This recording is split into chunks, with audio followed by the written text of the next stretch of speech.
Ya. Yang akan kita diskusikan hari ini adalah satu tokoh besar, yaitu Nietzsche, yang tadi sudah disampaikan oleh Denny J.A. dan bukunya adalah ini, Jadilah Diri Sendiri, yang diterjemahkan oleh Pak Trum ke dalam bahasa Indonesia. Yang akan berbicara adalah seorang penyair beken terkenal, Pak Trum. Tepuk tangan buat beliau. Pak Trum ini tinggal di Jerman, tapi beliau sering bolak-balik ke Indonesia dan lancar bicara bahasa Indonesia. Beliau juga penggemar fanatik klub bola di Jerman, tapi bukan Munchen, tapi Dortmund ya. Klub terkenal, tapi sudah 10 tahun nggak juara ya Pak. Dan di samping kiri saya adalah Mas Juanda, seorang pengusaha muda yang sukses. Keduanya nanti tadi sudah disinggung oleh Denny J.A. akan membicarakan Nietzsche dari sudut yang berbeda. Kalau Pak Juanda akan melihat sisi Nietzsche dan korelasinya dengan bisnis sesuai dengan bidangnya, dan nanti Pak Trum akan membicarakan Nietzsche sesuai dengan apa yang beliau tekuni selama ini. Teman-teman sekalian, kita tahu Nietzsche seorang filosof besar dari Jerman yang di Indonesia itu terkenal sekali kata-kata pendeknya, Tuhan telah mati. Itu diungkapkan ratusan tahun yang lalu ketika Nietzsche mulai beralih dari seorang peganut agama yang taat menjadi seorang yang tidak beragama, sehingga kata teman saya di belakang, Mbak Silvana, ketika dia ke Jerman beberapa waktu yang lalu, gereja Nietzsche itu sepi. Yang kedua, kita juga tahu Nietzsche seorang filosof besar yang hidupnya berakhir dengan tragis. Dia jatuh cinta pada seorang perempuan bernama Lu, tapi cintanya ditolak. Dia kemudian mengalami depresi yang panjang dan setahun kemudian meninggal dunia. Jadi hampir lebih dari 1 abad yang lalu. Malam ini kita akan membicarakan Nietzsche dalam diskusi kurang lebih 1 jam. Nanti Pak Trum akan berbicara kurang lebih 15 menit, dan setelah itu Mas Juanda akan bicara 15 menit. Setelah itu nanti teman-teman boleh berdiskusi. Dan di bagian akhir nanti ada hadiah yang akan diberikan oleh Monica lewat satu permainan game, buku Pak Trum yang disediakan untuk yang hadir di sini sekitar 8 eksemplar. Ya. Kita dimulai dengan Pak Trum dulu, silakan. Ya, terima kasih Elsa atas penyambutannya hangat. Salam sejahtera kepada semuanya. Saya senang sekali berada di sini dan disambut oleh musik yang berkelas, oleh guyonan bahkan dalam bahasa Jerman. Disambut juga oleh pengantar Pak Denny. Dan terutama juga saya senang bahwa acara ini diselenggarakan oleh Satu Pena. Berita tentang Satu Pena sampai ke Jerman. Saya menerimanya dan saya perhatikan, dan kesimpulan saya dengan Satu Pena terjadi sebuah perkembangan yang cukup dahsyat ya, sejak 1-2 tahun yang lalu. Saya kira sebuah Satu Pena, Persatuan Penulis Indonesia yang kuat dan berwibawa, adalah sumbangan besar bukan saja kepada sastra Indonesia, tapi juga kepada budaya Indonesia. Nah, saya dengar sekarang sudah ada cabang Satu Pena di hampir semua provinsi. Dalam waktu cepat dibangun cabang-cabang. Ingin sekali saya pada satu saat bertemu atau berkunjung ke cabang-cabang itu, bukan melalui Zoom, tapi bertemu dengan manusia-manusia di sana, dengan para penulis, dengan pegiat sastra, dengan sastrawan, untuk bertukar pikiran dengan mereka. Semoga pada satu saat saya akan sempat melakukan itu. Tapi sekarang yang perlu kita urus adalah publikasi terbaru saya, yaitu sebuah antologi aforisme dan kata mutiara Friedrich Nietzsche. Dan saya kira sebaiknya saya biarkan Nietzsche berbicara. Nanti dalam pertanyaan di sesi berikutnya boleh tanya macam-macam, termasuk way of life Nietzsche. Nanti saya akan ada catatan saya, tapi sekarang lebih baik kita berfokus kepada isi bukunya. Boleh halaman nextnya, siapa yang nah ini saja sebuah kutipan dari teks-teks Nietzsche.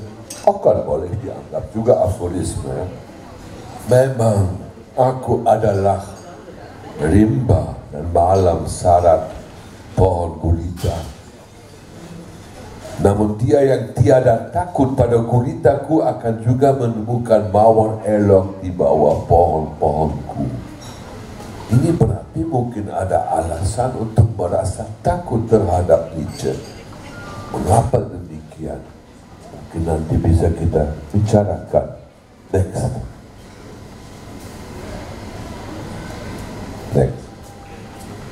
Berikutnya, Nietzsche bukan saja filosof, ia juga seorang penyair, seorang seniman bahasa. Itu sangat kentara bukan saja puisinya, tapi pada setiap tulisannya, termasuk aforisme. Mahakaryanya berjudul Also sprach Zarathustra, demikian sabda Zarathustra, dan itu merupakan sebuah mahakarya sastra yang sangat-sangat gemilang. Ada yang menyebut ada 3 tokoh di Jerman yang memberi sumbangan paling besar untuk perkembangan bahasa Jerman. Ketiga orang itu adalah pertama Martin Luther yang menerjemahkan Alkitab ke bahasa Jerman. Yang nomor 2 itu Johann Wolfgang von Goethe, pujangga terbesar. Dan yang ketiga adalah Friedrich Nietzsche. Saya setuju dengan penilaian demikian. Next. Nah, seperti tadi Bro Denny sudah katakan, buku aforisme Nietzsche dibagikan dalam berbagai bab, 14 bab. Sebagian berjudul sesuai dengan tema masing-masing aforisme. Ada juga 4 bab yang di bawah yang lebih diatur sesuai dengan bentuk aforisme yang dimuatkan di situ. Next. Nah, itu juga patut disebut ya, mengingat bahwa Nietzsche juga seorang penyair.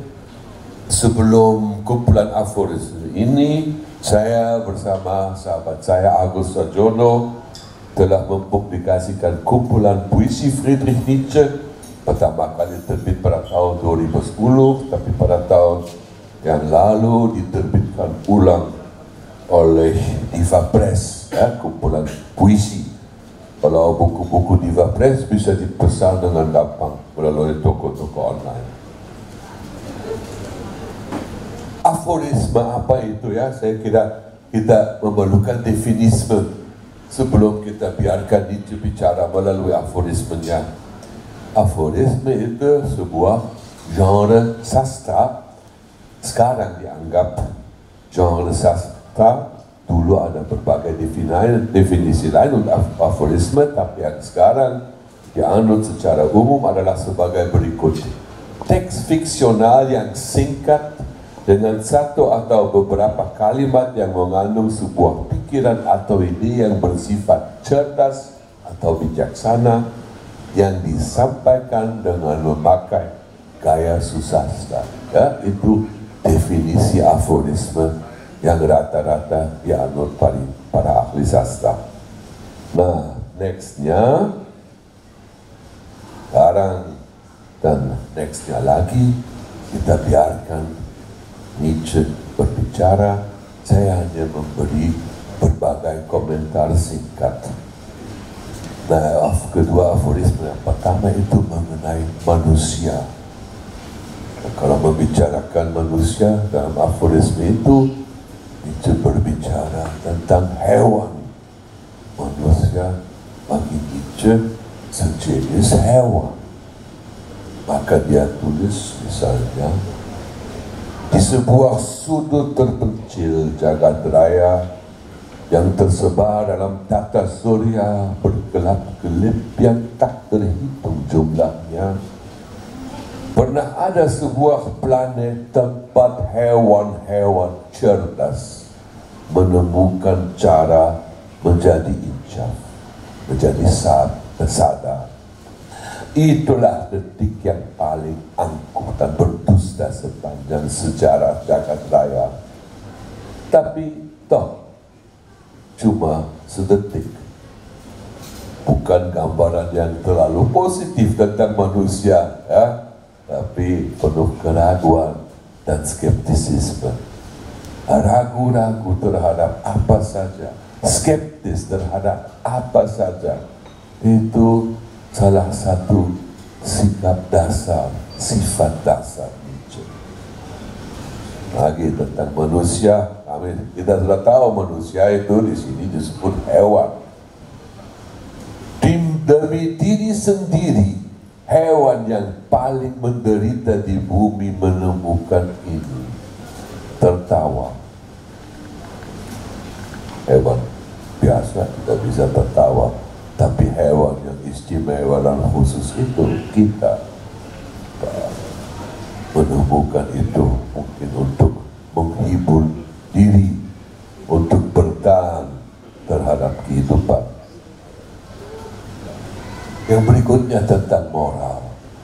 Moral itu tema utama dalam filosofi Nietzsche, dan dia yang meragukan segala sesuatu tentu, dan secara utama meragukan moralitas.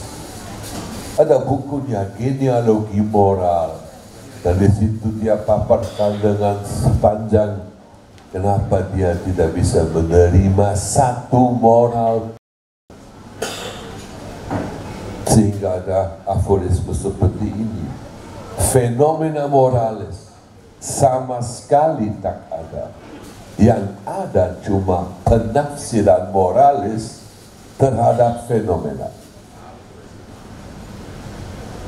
Ragu terhadap apa saja, bahkan terhadap fakta. Fakta tiada, yang ada cuma interpretasi. Sepertinya Nietzsche meragukan adanya objektivitas. Masalah yang dia lihat mulai dia pandang dari segi bahasa. Dia skeptis, dia curiga terhadap bahasa. Dia anggap bahasa itu bukan cara untuk bisa memahami dunia. Sebenarnya Nietzsche itu sudah memikirkan apa yang kemudian pada perkembangan filosofi abad ke-20 menjadi sebuah tema besar dan disebut linguistic turn dalam sejarah filsafat, di mana para filsuf memahami bahwa melalui bahasa, melalui kata, kita terpaksa menginterpretasi dunia. Dan betapa ambig, betapa tak jelas setiap kata. Misalnya saja ketuhanan yang Maha Esa. Apa itu ketuhanan? Apa itu Tuhan? Kalau itu bukan Tuhan sebagai pribadi, itu sesuatu yang abstrak, ketuhanan. Tapi ketuhanan yang kan tidak bisa dihitung. Keadilan tidak bisa dihitung, kebaikan tidak bisa dihitung. Toh ketuhanan dalam sila pertama itu disebut Esa, apalagi Maha Esa. Esa juga cuma sesuatu yang mutlak, tidak bisa ditingkatkan dengan Maha. Ya? Jadi ambil contoh dari Pancasila yang sakti itu saja kita bisa merasakan betapa sulit tiap kata, betapa sulit tiap ucapan.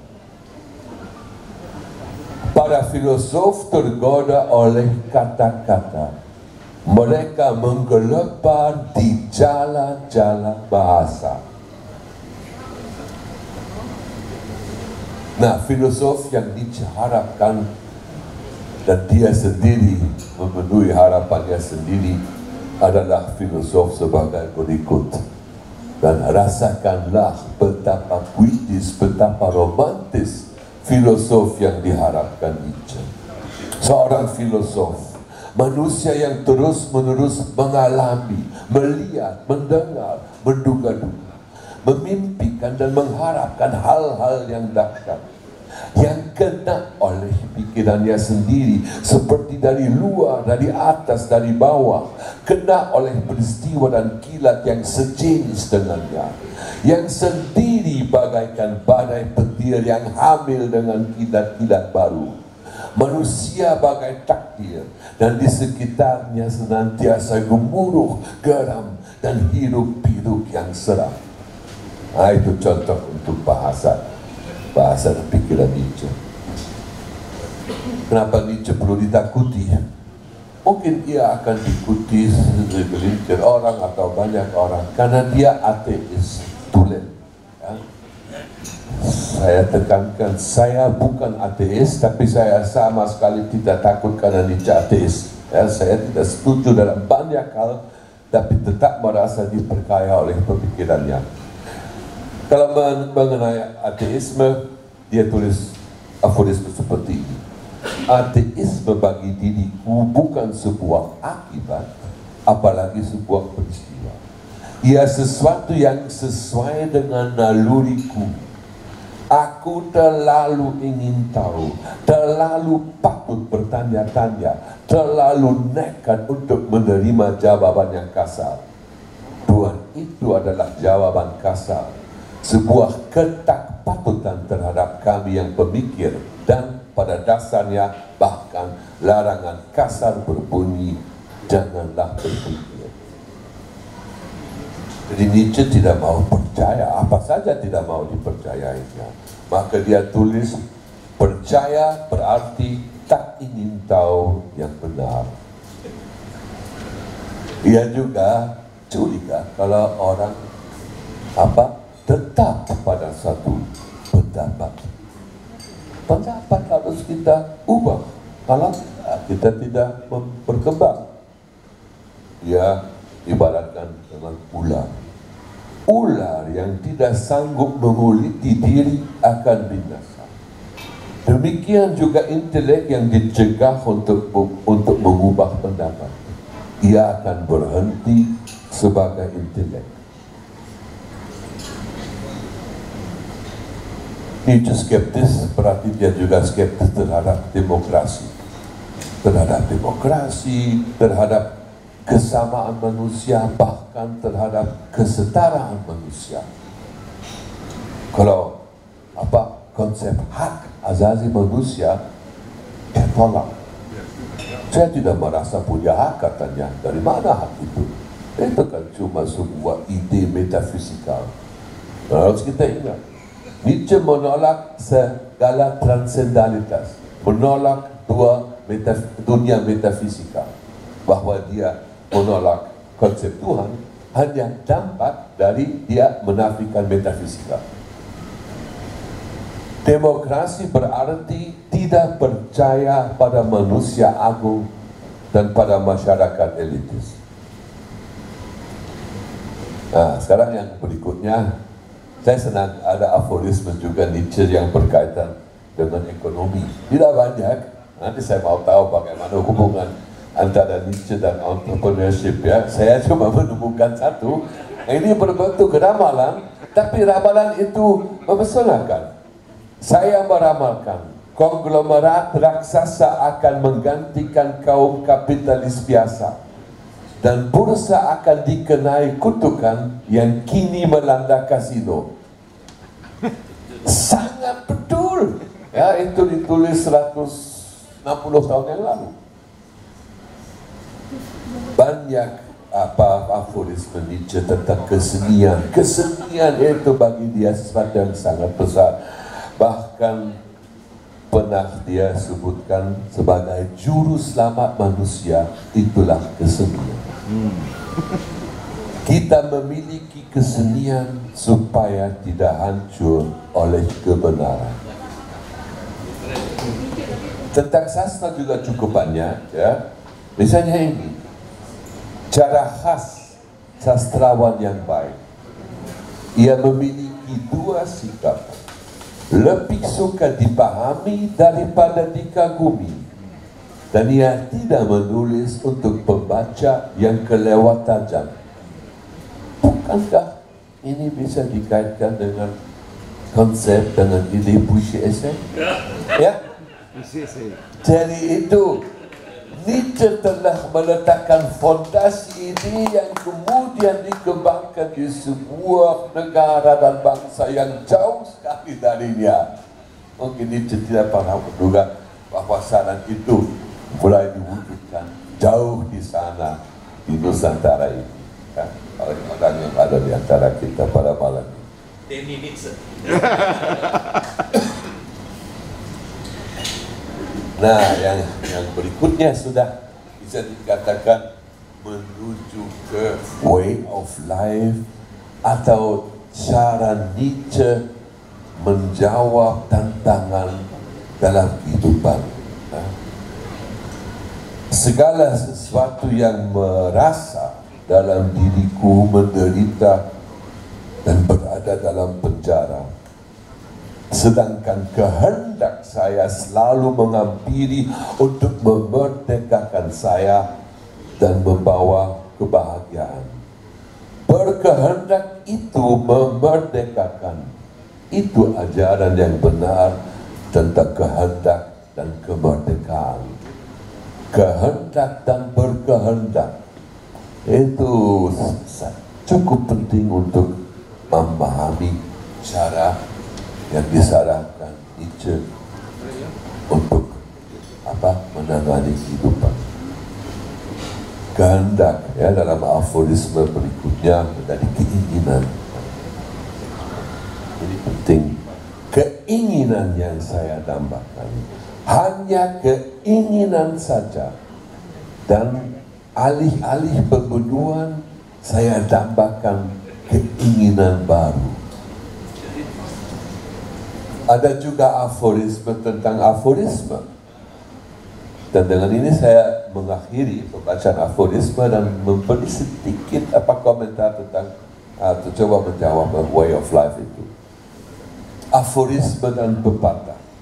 Dan sayalah maestronya yang pertama di Jerman adalah bentuk-bentuk keabadian. Adalah hasrat saya untuk mengatakan dalam berbagai kalimat apa yang dikatakan orang lain dalam satu buku yang tak dikatakan siapapun dalam satu buku itu. Dan mungkin kedengaran megalomania sedikit, tapi ada benarnya juga, ya. Saya tidak pernah menghadapi seorang pemikir yang begitu brilian seperti Nietzsche. Seperti dia ada ribuan ide gemilang. Nah, itu bisa kita nikmati. Kita tidak perlu setuju dengan ateismenya, dengan amoralismenya, tapi kita bisa diberkaya olehnya. Nah, tentang way of life. Nietzsche itu orang yang sangat-sangat menderita, bukan karena Lou von Salome itu yang menolong cintanya, tapi terutama karena dia sejak umur 20-25 sakit berat. Ada migrain pertama, dan itu ada penyakit perut. Nah, 50% dari hari-harinya dia berbaring dalam keadaan nyeri, menderita. Ya. Migrain itu menyiksa. Nah, mengetahuiku, saya hampir tidak memahami kapan dia bisa menulis begitu banyak buku kalau demikian sakit. Tapi saya kira buku-buku atau tulisannya juga bisa dilihat sebagai semacam jawaban atas derita yang ditimbulkan oleh badannya. Dia tidak mau kalah. Tidak mau kalah dengan penyakitnya, tapi juga tidak mau kalah dengan takdir. Dia dia kembangkan semacam sifat terhadap takdir.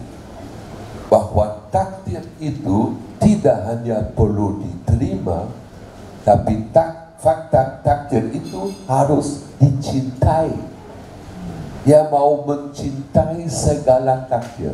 Dalam bahasa Latin, amor fati, ya, cinta kepada takdir. Dan yang dia sarankan, mengiyakan kehidupan, ya, bilang ya terhadap kehidupan. Dan dia sarankan, marilah bersuka cita. Dia tulis satu aforisme, dosa asal, ya, itu konsep agama Nasrani. Dosa asal bukan bahwa kita penuh dosa ini dan itu, tapi bahwa kita tidak bersuka cita tiap hari. Jadi orang yang begitu sakit dan menderita, dan juga hidup cukup sendiri, justru ingin memberi jawaban kepada yang ditakdirkan oleh dia dengan, saya toh mencintai takdir, saya toh mengiyakan kehidupan. Ya. Nah, bagaimana nanti ini bisa dikaitkan dengan dunia usaha, ya, nanti akan kita lihat. Ya, saya akhiri untuk sementara, dan nanti berbagai macam-macam pertanyaan akan saya coba menjawab nanti. Terima kasih. Terima kasih. Wah, luar biasa ya Nietzsche ini, seorang yang menderita sakit sejak umur 20 tahun, sebagian hidupnya dalam keadaan sakit secara fisik, dan di bagian akhir hidupnya dia mengalami depresi karena cintanya ditolak oleh wanita pujaannya. Tapi satu hikmah terbesar, dia melahirkan karya-karya besar yang tadi kita dengarkan dari Pak Trum, beberapa kata aforisme Nietzsche yang luar biasa, yang menyentak hati kita karena semua tulisan-tulisannya bersikap skeptisisme dan mempertanyakan segala sesuatu. Sekarang kita akan dengarkan Mas Juanda Roflin yang tadi disebut oleh Pak Trum. Selama membaca Nietzsche, dia hanya membaca satu kalimat dalam kaitannya dengan bisnis. Nah, sekarang kita akan lihat sisi bisnis yang mengilhami pikiran Nietzsche dalam konteks sekarang. Silakan Mas Juanda, waktunya kurang lebih 15-20 menit. Oke, terima kasih Mas Olga. Assalamualaikum warahmatullahi wabarakatuh, dan salam sejahtera buat teman-teman sekalian. Ini merupakan suatu tugas yang sangat berat buat saya, ya, menerjemahkan seorang pemikir besar gitu ya, yang mana mungkin kalau dibilang usianya itu saya nggak ada apa-apanya gitu ya, dan kalau bisa dibilang mungkin saya anak kemarin sore dibanding dengan yang lain. Tapi saya coba menerapkan pemikiran-pemikiran tersebut dalam dunia bisnis sesuai dengan pengalaman saya gitu, dan sesuai dengan buku yang saya baca juga mengenai Nietzsche gitu. Tadi kalau Pak Trum contekannya pakai kertas, kalau saya contekannya pakai handphone. Jadi, generasinya beda, dan ini merupakan salah satu tentang diri sendiri juga, ya kan? Jadi jadilah diri sendiri. Oke, boleh next. Ini sedikit profil tentang saya, dan kita next saja langsung. Next, boleh next. Yes, jadi kalau ditanya saya siapa sih Nietzsche gitu ya.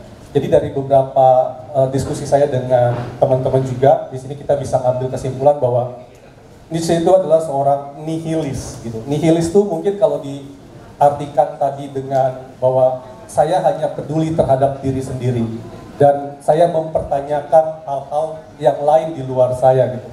Dan di dalam diri seorang entrepreneur, dia mungkin adalah seorang yang saya tidak mau dengar cibiran-cibiran ataupun kalimat-kalimat negatif ataupun hal-hal yang bisa mempengaruhi daya juang saya seperti itu, ya kan? Jadi dia lebih adalah orang-orang yang percaya diri tentang bisnisnya, dan bahkan dia bilang sebagai seorang Superman. Artinya dia sangat percaya dengan pemikirannya dia percaya dengan apa yang akan dia lakukan dan sebagainya. Kemudian juga ada sebagai pemikir revolusioner dan seorang filsuf. Ya, tadi kita sudah dengar pemikiran-pemikirannya dari Pak Krum, itu juga sangat luar biasa. Saya harus mencerna lebih dalam lagi setiap pemikiran-pemikirannya seperti itu. Nah, kalau misalnya kita lihat di sini ada, bisa next lagi. Nah, kalau di sini kalau kita ambil adalah 5 konsep ya, yang 5 konsep spesifik oleh Nietzsche yang masih bergema dari para pemimpin bisnis saat ini gitu. Saya coba untuk menganalogikannya beberapa. Yang pertama adalah filosofi with a hammer. Tadi sudah diceritakan juga dengan sangat luar biasa oleh Pak Denny, bahwa sebagai seorang pebisnis kita juga harus bisa memukul gitu ya, atau merubah. Dan semangat inilah yang dibawa oleh startup, di mana sebuah startup itu mereka mencoba untuk mendisrupt bisnis-bisnis ataupun keadaan-keadaan yang sudah status quo, yang sudah begitu lama, sistem-sistem yang mungkin bisa dibilang sudah tidak sesuai lagi dengan zamannya seperti itu. Di sini muncul anak-anak muda yang punya pemikiran-pemikiran, ide-ide, revolusi-revolusi gitu ya. Bahkan saya bersama dengan teman-teman di iCommunity coba untuk mendisrupt bagaimana kita membangun sebuah komunitas melalui sebuah platform gitu. Kalau misalnya dilihat banyak sekali komunitas-komunitas pebisnis yang sudah berumur puluhan bahkan ratusan tahun ya, bagaimana mereka menjalankan organisasinya dan segala macam. Di sini kita coba untuk menjalankan komunitas ini dengan gaya kami, dengan cara kami seperti itu. Ya mungkin apa yang kami lakukan tidak akan bisa diterima oleh semuanya gitu. Tetapi inilah yang kami percaya bahwa ini bisa mendisrupt komunitas, khususnya baik di komunitas pebisnis dan profesional. Karena banyak sekali kalau kita lihat komunitas-komunitas itu banyak yang mereka ingin menguasai. Khususnya kalau misalnya ditanya sama orang-orang yang tadi dibilang ada megalomania seperti itu ya. Mereka contohnya pengen menguasai. Mereka pengen menguasai, ini komunitas saya, ini market saya, ini adalah semuanya tentang saya dan komunitas saya gitu. Tetapi di iCommunity bersama dengan teman-teman kita coba mendisrupt bahwa let's share network. Mari berbagi relasi. Untuk apa? Untuk memperbesar rezeki. Dan tagline ini saya ciptakan untuk mendisrupt your network is your network. Kalau kita lihat banyak di luar sana pemikiran-pemikiran bilang bahwa kamu kalau mau hebat kamu harus punya banyak network. Yes, itu bagus buat diri sendiri, tapi yuk kita coba disrupt, kita berbagi relasi seperti itu. Nah, kemudian yang kedua itu adalah creative chaos, di mana dia menciptakan kekacauan. Ya, nah di sini disebut sebagai seorang Superman, ya, dan kita tidak bisa senang ataupun kita tidak bisa cuma berdiam diri hanya dengan status quo yang ada. Di sini kita harus bisa menciptakan kekacauan yang kreatif, ya, kekacauan bukan yang destruktif, tetapi kekacauan yang konstruktif, sehingga kita menciptakan sistem yang baru, ya, kerjasama yang baru dan lain-lain. Kemudian juga kita di sini adalah getting stronger, ya. Kutipan Nietzsche itu dalam bukunya The Twilight of Idol itu dia bilang ya kurang lebih kan kayak gini. Apapun yang tidak membunuh kamu gitu ya, itu akan membuat kamu menjadi lebih kuat. Sama halnya dengan sebuah bisnis gitu. Di zaman sekarang ini sebuah bisnis itu kita dituntut untuk fail fast. Ya, kalau orang tua saya selalu ngajarin saya nggak boleh gagal, nggak boleh gagal. Kalau bisa jangan gagal, harus berhasil. Tapi di dunia bisnis saat ini kita kalau bisa adalah harus gagalnya cepat. Karena menurut saya juga gitu, nggak ada seorang pebisnis pun, satu orang pun yang langsung berhasil ketika dia membangun sebuah bisnis. Maka dituntut oleh kita untuk gagalnya cepat, pikirnya lebih cepat, perbaiki lebih cepat sehingga kita menjadi lebih baik, seperti itu. Dan berikutnya ya, ini The Entrepreneur Weekly Niche ya, ini ada bukunya. Oke. Ini dia bilang pada poin pertama, kita bilang sebagai Friedrich Nietzsche adalah destruktor kelas A, seperti itu. Nah, kenapa seperti itu? Ya, ini kita juga harus tahu ya, kayak tadi bahwa kita harus tahu apa yang kita pinginkan dan apa yang kita ingin disrupsi, seperti itu. Dan kemajuan itu yang berikutnya poin kedua adalah kemajuan itu tergantung pada perbedaan dan penyimpangan. Ya, ada suatu quote, saya lupa dari mana, dia bilang sedikit lebih beda itu lebih baik daripada sedikit lebih baik malah. So di dalam dunia bisnis perbedaan itu adalah sebuah, kalau bahasa bisnis adalah unique selling proposition, di mana kita mempunyai sebuah perbedaan yang mana kita tidak bisa dapatkan di tempat lain. Dan ketika kita berwirausaha gitu ya, perbedaan itu adalah kunci. Karena di zaman digital saat ini, orang itu sangat mudah sekali mencari sebuah produk, mencari sebuah jasa. Dan kita juga bukan cuma bersaing dengan di kelompok kita, atau juga kita tidak cuma bersaing di seluruh Indonesia, tetapi kita bersaingnya adalah sudah seluruh dunia. So apa yang membedakan kita dari kompetitor yang lain ya, dan inilah yang disebut dengan oleh Nietzsche bahwa kita harus menjadi berbeda. Dan berikutnya, waspadalah terhadap kelompok elit di perusahaan yang tumbuh. Ketika kita merintis sebuah usaha, ya khususnya kayak di iCommunity, ini semuanya masih tentang juanda, juanda, dan juanda gitu. Dan ketika nanti sudah besar, ya ini pasti akan ada kelompok-kelompok elit ya yang tumbuh dan pemikiran-pemikirannya. Dan di sini Nietzsche juga bilang bagus sekali gitu ya. Lebih baik kita beda pendapat tapi kita bertumbuh ya. Tetapi daripada kita pendapatnya sama tapi akhirnya bangkrut ataupun gagal bersama-sama gitu. Nah, ini juga sangat menarik. Oke. Dan yang keempat, belajarlah untuk mengesampingkan kesombongan dan menerima kesalahan.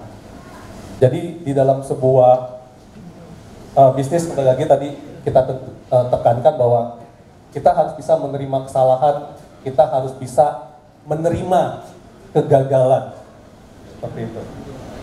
Dan kita harus belajar untuk menerima tanggung jawab tanpa terjebak dalam rasa malu. Kita harus bisa mengidentifikasikan kesalahan kita, pelajari darinya, dan lanjutkan. Ya, kembali lagi, fail fast, learn, dan kemudian perbaiki. Dan jika kamu menang, menanglah sebesar-besarnya. Ini juga sangat cocok dengan konsep bisnis saat ini ya. Winners, dia akan take off. Kalau kita lihat di dalam dunia bisnis startup saat ini ya, misalnya kita ambil contoh e-commerce, hanya akan ada 2 atau 3 pemain besar dia yang akan menguasai pasar. Jadi kita kalau mau menang, menang aja gede ya. Kalau saya belajar dari mentor saya Pak Paulus gitu ya. Nah, ini mentor saya, boleh kasih tepuk tangan Pak Paulus. Kita mau melakukan yang kecil, kita mau melakukan yang besar, effortnya sama, waktunya sama, gitu kan ya. So kenapa kita harus fight untuk yang kecil? Kalau kita mau fight, kita harus fight gede sekalian, seperti itu. Makanya kita punya dream, kita ingin menjadi salah satu komunitas pebisnis dan profesional yang terbesar di dunia. Dan dengan bantuan dari para teman-teman, ada dari Pak Denny JA juga bantu kita ya, dengan kolaborasi yang kita lakukan, ya kita percaya kita bisa fight for the dream gitu. Dan terakhir, sebagai kesimpulan gitu ya, ini meskipun niche itu bukan seorang guru bisnis, ya, mungkin tadi seperti yang Pak Rum katakan, bahwa dari berbagai macam filosofi Nietzsche gitu ya, Pak Rum hanya menemukan satu quote yang berhubungan dengan bisnis gitu. Nah, jadi penekanan seumur hidupnya pada disrupsi dan kreativitas membuat menjadi bacaan yang ideal bagi para pengusaha dan disruptor profesional, ya. Dan rangkulah penyimpangan atau keunikan yang kita miliki. Nggak usah takut kita menjadi berbeda dengan kebanyakan orang di luar sana, ya. Tetapi kita harus tetap berjuang untuk apa yang kita yakini, seperti itu. Dan ya, yang paling penting kita adalah harus memiliki waspadalah terhadap pemikiran kelompok elit yang berusaha untuk mengecilkan kita, merendahkan kita, ya. Dan milikilah tujuan untuk menang besar, ya. Dan selalu berani untuk mendistrupsi. Terima kasih. Terima kasih Mas Juanda.